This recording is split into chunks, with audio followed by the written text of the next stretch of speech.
May araw ka bang tinatamad ka? Yung parang alarm clock mo, ginawang punching bag? Relax! Normal yan, pero tandaan mo, hindi araw-araw Pasko, hindi rin araw-araw petsa de peligro. Pero araw-araw may chance ka para gumalaw. Ang kalaban mo, hindi si boss, hindi si traffic, hindi si kapwa mo, kundi si sarili mong tamad version na palaging sinasabi, mamaya na lang. O kain muna tayo, reward system eh. Pero kung gusto mo talagang umasenso, hindi kailangan ng perfect plan. Kailangan mo lang ng consistent na galaw. Kahit papiso-piso ang progreso mo, mas okay yan kaysa wala. Kaya kahit pagod ka, kahit tinatamad ka, gumalaw ka pa rin. Kasi ang pangarap mo, hindi makukuha sa add to cart lang.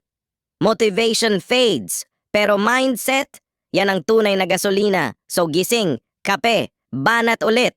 Kasi wala pa akong kilalang naging successful sa kakascroll lang.